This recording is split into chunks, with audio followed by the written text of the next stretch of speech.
Welcome to downtown Wichita, often called the heart of the heartland. I'm glad you're joining us for this walking tour through the historic core of Kansas's largest city.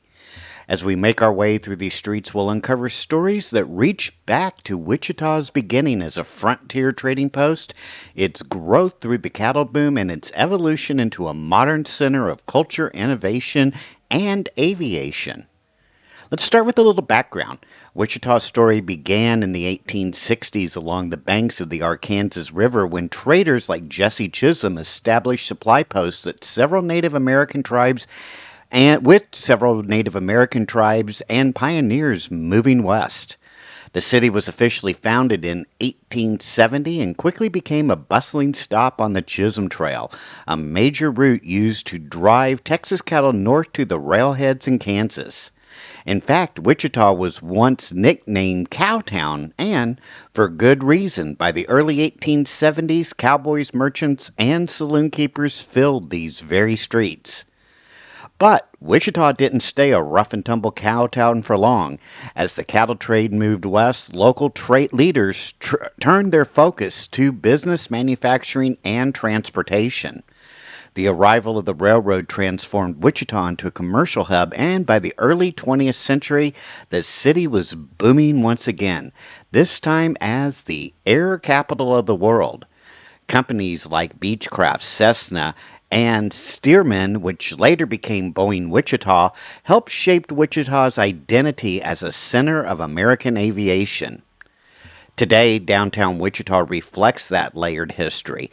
Modern skyscrapers share the skyline with beautifully restored historic buildings, while local art, riverfront parks, and revitalized districts breathe new life into the city's storied past. As we walk through the downtown area, we'll explore landmarks that tell the story of how Wichita grew from a dusty frontier outpost into a thriving modern city, one that still carries the pioneering spirit of its founders.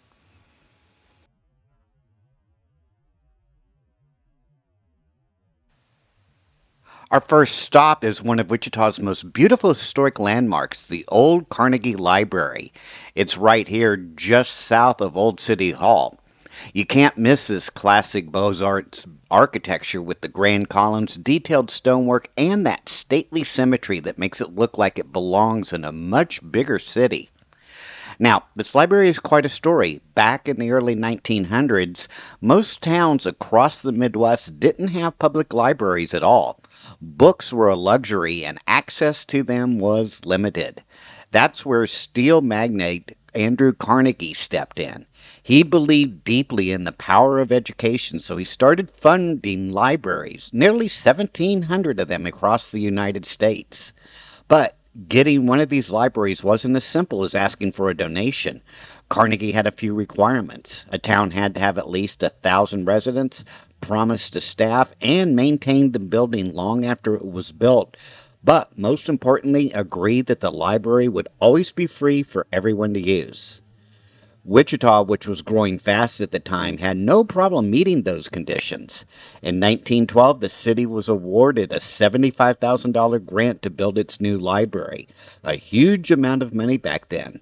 Construction of the building wrapped up in 1915, and Wichitanians were incredibly proud of their new cultural and educational center.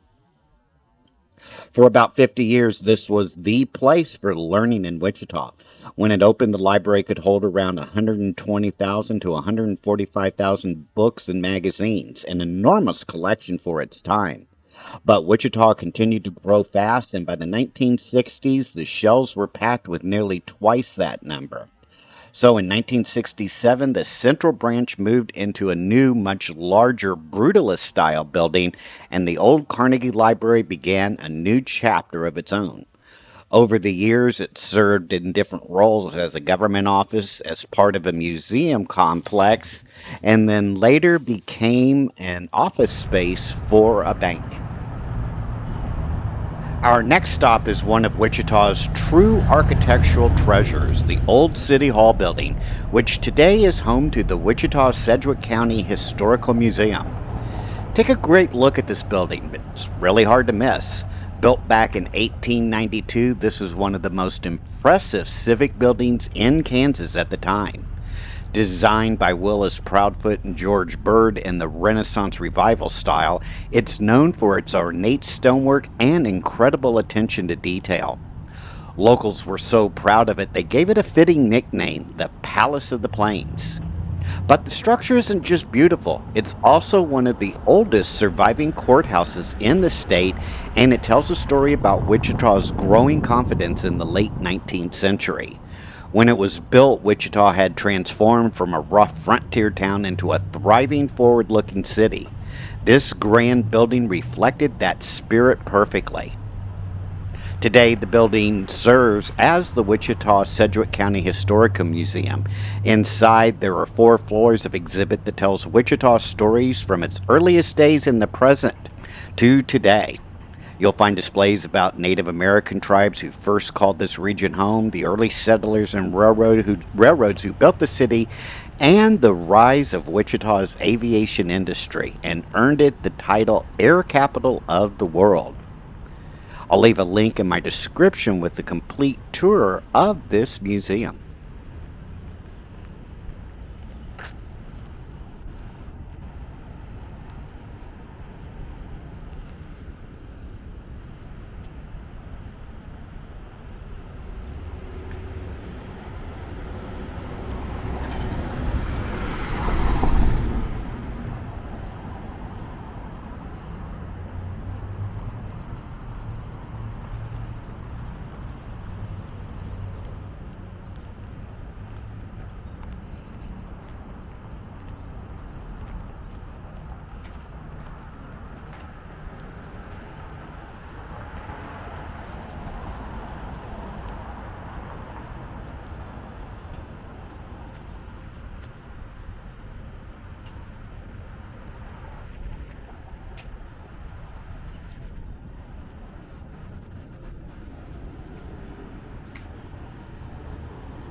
As our walk continues to the Old Town District, you'll see on our right a large kind of round-shaped building. This is Entrust Bank Arena, one of Wichita's most exciting modern landmarks. This impressive 15,000-seat arena sits here in the heart of the downtown area. It's owned by Sedgwick County and serves as the city's main venue for big concerts, sporting events, and community gatherings. To give you a sense of the scale of the building, Entrust Bank Arena is actually the second largest indoor arena in Kansas, just behind KU's famous Allen Fieldhouse in Lawrence. 12, 11, 10, 9, 7.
Our next stop on our tour is a wonderful example of how Wichita's early 20th century architecture continues to find new life today. This is the former Eagles Lodge number 132. This handsome two-story brick building was constructed in 1916 at a cost of about $11,000 at the time. When it opened that November, the Fraternal Order of Eagles made their home upstairs while the first floor was rented out to a neighborhood grocer. This mixed use of community, meeting space above, local business below was very typical of downtown Wichita buildings at the time. Just a few years later, in fact, in 1921, the building expanded on the east side. It was made of reinforced concrete with a brick facade to match the original structure. Beyond its style, it shows an example of how some of Wichita's buildings have grown. From the 1910s to 1920s, many of these type of buildings were located here just south of one of the main avenues, Douglas Avenue, which we'll be walking on in just a bit. Those buildings continued for nearly a century as multi-purpose type buildings with shops and businesses and street level, fraternal halls, and offices above. It's also a great example of the restoration and repurposing of buildings here in the downtown area of Wichita.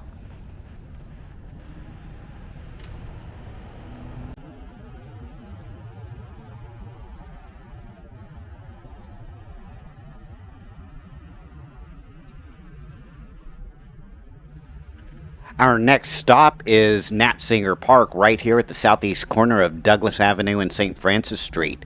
Today, it's one of downtown Wichita's most vibrant outdoor gathering spaces, but its story actually stretches back several decades. The park was first dedicated in 1979 and renamed in honor of Maurice C. Knapsinger, a local banker and civic leader. Back then, Knapsinger Park looked quite different from what you see today. It had a much more traditional Victorian design style. Think decorative benches, a gazebo, a small pond, and ornamental brick walls. It was a quiet, peaceful green space, a nice spot to take a lunch break or sit and read in the middle of the day. But as downtown Wichita began to grow and redevelop, city planners saw an opportunity to make the park much more active, a true gathering place for the community. So in 2017 and 2018, the city of Wichita approved a major redesign that gave the space a fresh, modern look. That redesign was completed in March of 2020. Inside, there are new features like the Evergy Pavilion stage for live music and performances, a large LED screen for public events, and an open lawn area now covered with artificial turf for durability and year round use.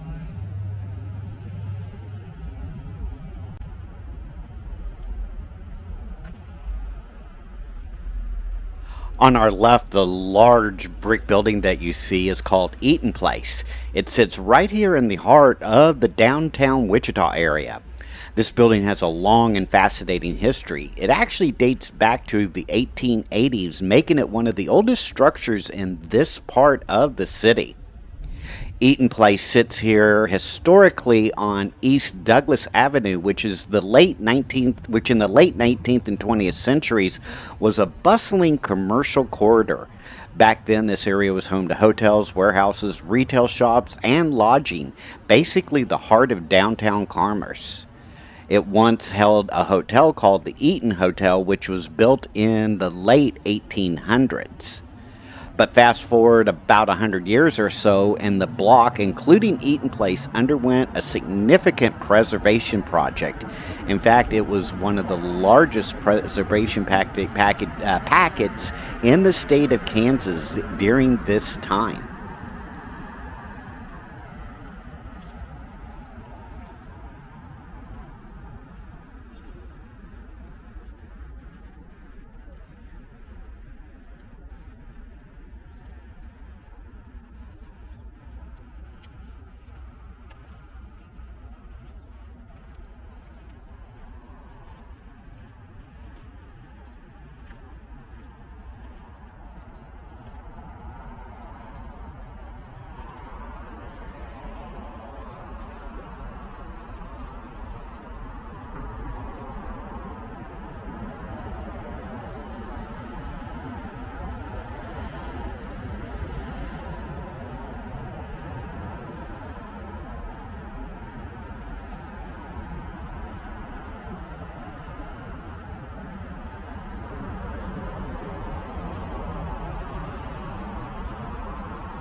Next up on our tour is Union Station, a landmark that really tells the story of Wichita's rise as a rail hub in the early 20th century.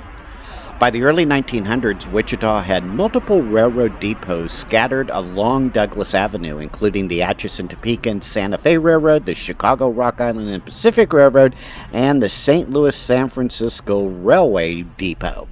All of these separate stations created congestion with trains crossing streets and elevated tracks crisscrossing downtown. To solve this problem, the railroads in the city agreed to build a centralized Union Station to serve multiple lines efficiently. Construction began around 1913 and the station officially opened in March of 1914.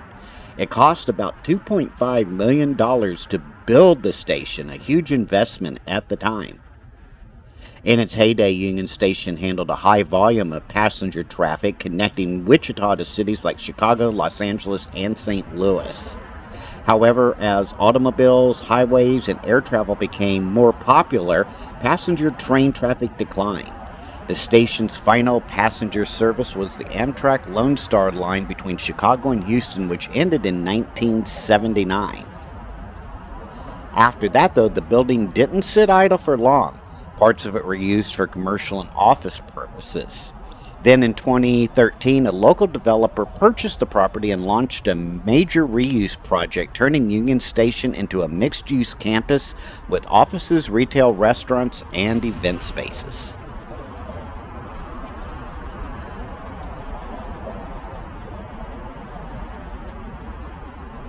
Ahead of us is one of the original train stations that was used before Union Station, the Rock Island Depot. This depot was built in 1887 by the Chicago, Kansas, and Nebraska Railway, a subsidiary of the Rock Island Line. Its two-story brick structure is designed in the Richardsonian Romanesque style, which we see in that rough-hewn sandstone arches over the doors and windows and that hip-roof veranda. Back in the day, this building served both passenger and freight, reflecting just how central the railway was to Wichita's growth. Passenger service at the depot ended in 1914 when the new Union Station right here opened up. After that, the building continued to serve freight and rail related purposes for several more years, but over the recent decades, it has become part of downtown Wichita's revitalization efforts and has been transformed into a restaurant.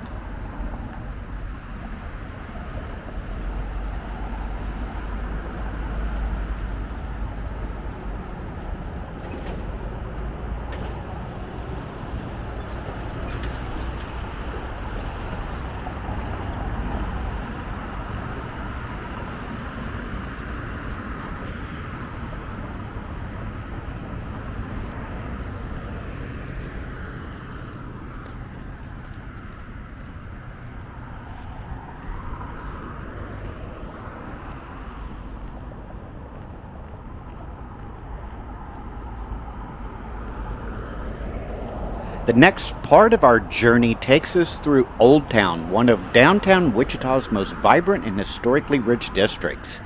If you take a look around, you'll notice the brick warehouses and multi-story industrial buildings. They're a direct link to the area's origins back in the 1870s. Back then, this part of the city was a bustling warehouse and light industrial zone served by major railroads. By 1911, Wichita had become one of the nation's second largest distribution hubs for agricultural implements, and this district was right at the center of it. The architecture from that area includes large brick warehouses with limestone accents, tells the story of the industrial economy that fueled Wichita's growth. But as railroad transport declined and the economy shifted towards service industries, many buildings fell into disuse and vacancy and became a serious issue by the 1970s and 1980s. Community leaders, developers, and city planners recognized the potential of Old Town and began planning for revitalization of the area. The revitalization took off in the 1900s and 2000s. Old warehouses were adaptively reused as loft residences, retail shops, offices, nightlife venues, restaurants, and galleries. Today, Old Town is a dynamic neighborhood. It's filled with restaurants, shopping, bars, offices, galleries, hotels, and more that attracts both locals and visitors. It also serves as a cultural and entertainment destination here in the downtown area.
Here we are at the Museum of World Treasures, right in the heart of Old Town Wichita.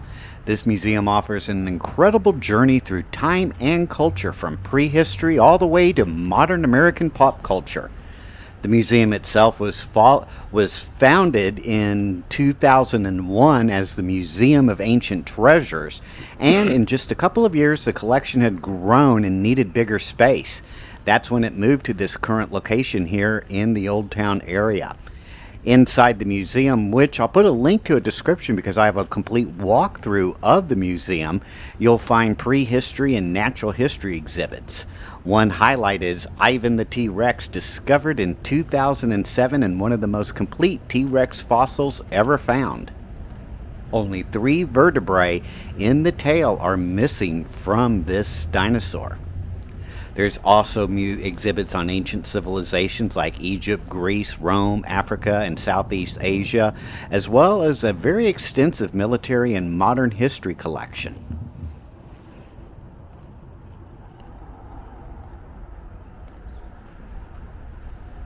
This building here on our left connects us directly to Wichita's industrial and wholesale past.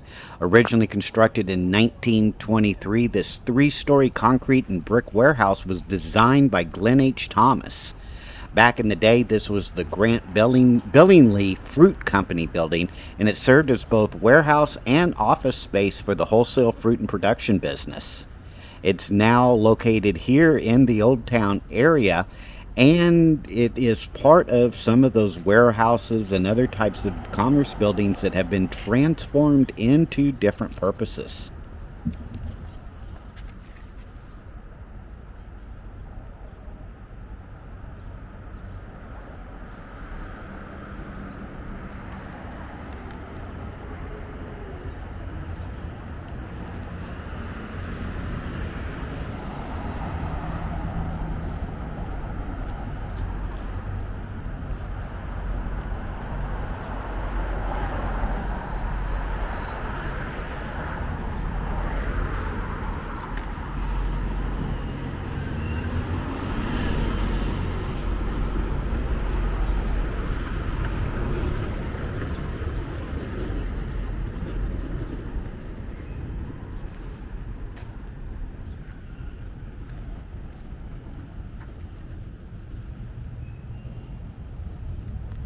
Now we're here at the Hotel at Old Town, a striking example of Wichita's adaptive reuse and downtown revitalization.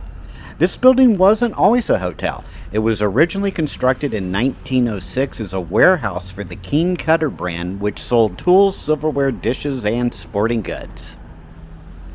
Some of the building's original features are fascinating. It had fire restraint construction, watertight floors, corbelled walls to slow air currents, and even a rooftop cupola holding about 2,000 gallons of water, making it one of the most fire-resistant buildings in downtown Wichita when it was constructed in the early 1900s.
Here we are at the Pump House. At first glance, it might just look like a lively bar and grill, and it really is.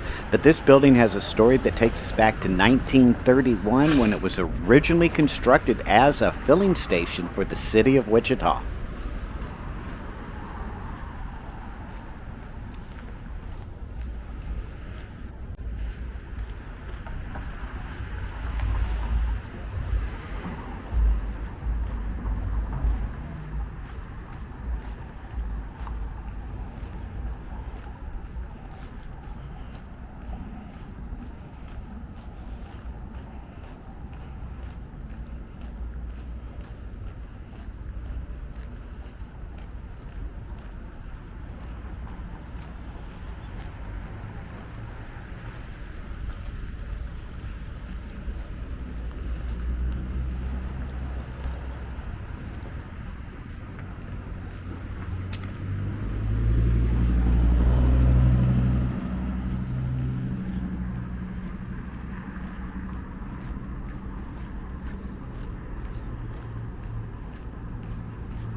This beautiful building that we're standing in front of right now is the Wichita Scottish Rite Center, but also known historically as the city's YMCA building. It was originally constructed in 1888 and it is designed in the Richardsonian Romanesque style, very similar to the old city hall that we saw earlier. It opened up originally as a YMCA, where the building served the social and physical needs of Wichita's young men, offering meeting rooms, recreation spaces, and even lodging. But it was more than just a gym, it was a hub of community life in the growing city.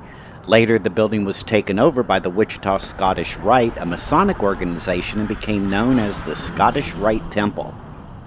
Today, the building has been thoughtfully adapted into an event venue called the Temple Live at the Wichita Scottish Rite Center, where concerts, weddings, corporate events, and other large gatherings occur.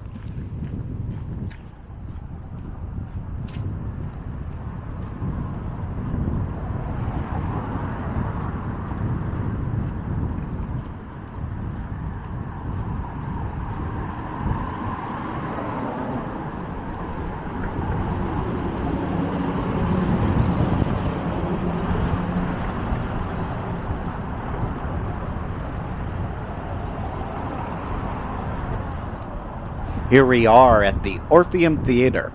This isn't just any old theater, it's a landmark in American performing arts history.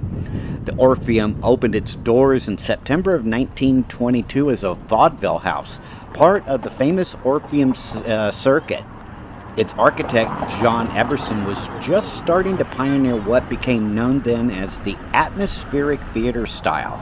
That means the auditorium was designed to make you feel as if you were sitting outdoors in a starry night sky, complete with clouds drifting across the painted ceiling and Andalusian-style garden motifs.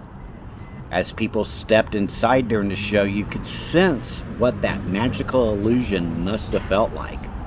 When it was built, the Orpheum cost about $750,000, a huge investment at the time, and it was constructed with the most top quality materials. In its early years, it hosted some of the most famous entertainers of the era like Harry Houdini, Ella Fitzgerald, and Louis Armstrong. By the late 1900s, it had converted to showing movies, keeping pace with the new era of talkies. The theater thrived through the 1940s and even at one time operated 24 hours a day to accommodate Wichita's booming aircraft industry workers. But by the 1960s and 70s, with television and suburban multiplexes growing, it closed in 1976 and its future hung in the balance. But renovation efforts in the 1900s and 2000s restored key parts of the theater, including the lobby and marquee. Today, it operates as a nonprofit performing arts center, hosting concerts, comedy shows, dance performances, and film festivals. On our right is a building that is historically known as the Farmers and Bankers Building, or sometimes called the Rose Building. This five-story structure was built in 1911 at a time when Wichita's downtown area was rapidly expanding as a commercial and financial hub. Its original purpose was as a banking and financial institution serving the growing economic needs of the city's businesses and restaurants. Ahead of us is the old Lassen Hotel, later known as the Radisson Wichita Hotel, and most recently Market Center. The building holds a remarkable place in Wichita history. Completed in 1918 and opening in January of 1919, the Lassen was Wichita's first high rise and largest hotel in Kansas at the time. It was financed by Henry Lassen, a flour miller and real estate investor from El Reno, Oklahoma, who relocated to Wichita in the 1910s. During its heyday, the Lassen hosted some of the most famous figures in the era, including Amelia Earhart, Charles Lindbergh, Will Rogers, Newt Rockne, Jack Dempsey, and William Jennings Bryan. In the 1930s, it even housed Wichita's oldest radio station, KFH, which stood for Kansas's Finest Hotel. In the 1960s, it operated as a Radisson Hotel, and in the 70s and early 80s, it was repurposed as a retirement home, but it was remodeled in 2015 and is used now as office space known locally as the Market Center.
As we head back to the main commercial street, which is Douglas Avenue, the building that we see in front of us is the historic Wolf Brothers building. The Wolf Brothers Company was founded in 1865 in Kansas City. In 1922, Wichita was selected as a key expansion site, and this building was completed in 1923. At the time, it was the largest building in Kansas devoted exclusively to clothing sales. Wolf Brothers quickly became a major downtown destination, and the clothing store itself employed about 30 staff and grew to about 60 by 1938. The building underwent a modernization in 1948, and the structure itself and the store stood for about 60 years, which would anchored the downtown area and supported the local economy and encouraged new businesses to locate nearby. However, by 1985, with changing shopping habits, declining sales, and parking challenges in the downtown area, Wolf Brothers closed. Since then, the building has been completely revitalized and is now used as office space.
I hope you've enjoyed this history walking tour here in downtown Wichita.